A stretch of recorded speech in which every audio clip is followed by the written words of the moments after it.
Anakalang Festival sa Nagkarlan? Silipin natin ito.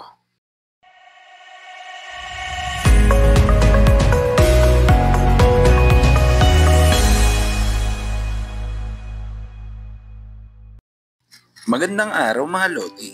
So for today's video, pinasyalan nga pala natin ang Anakalang Festival sa bayan na Nagkarlan.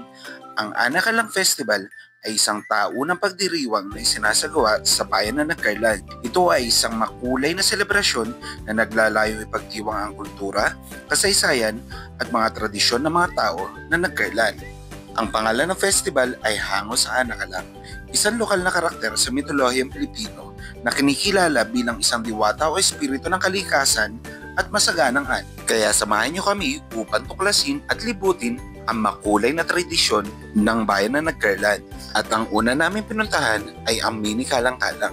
Ito ay isang uri ng tradisyonal na manika na bahagi ng selebrasyon ng Anakalang Festival sa Nagkarlan. Ang manikang ito ay karaniwang may detalyadong kasuotan na nagpapakita ng mga katutubong estilo at kultura ng lugar. Ang next stop namin ay ang pamana ng lahi. Pagpasok mo nga sa loob ay makikita mo ang mga antik na kasangkapan na naka-exhibit. Dito nga ay parang sinasabi ng mga gamit na ito kung gaano kasimple, kung gaano kapayak at kung gaano kakulay ang pamumuhay ng mga ninuno ng mga taga-Nagkarlan. Parang ang sarap nga subukan ng mga gamit pero bawal itong hawakan. At dito ay nakadisplay nga rin pala ang mga naging city mayors na Nagkarlan, Laguna. At ang next booth na pinunta namin ay ang Pintang Kalang.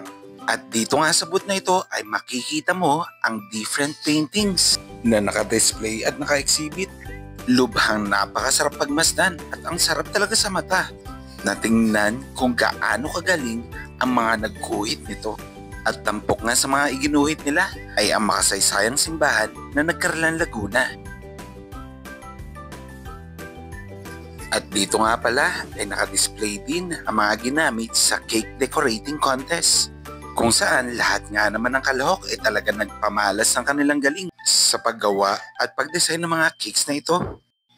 Ang festival ay kilala rin sa malalaking estatwa na ipinapakita at atraksyon bilang bahagi ng selebrasyon.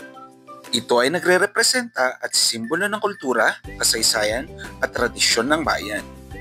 Tunay nga napakasaya at makulay ang tradisyon ng bayan na Nagkarlan. At hanggang sa susunod na taon ulit. Nagustuhan niyo ba ang videos ko? Please follow, like, and share.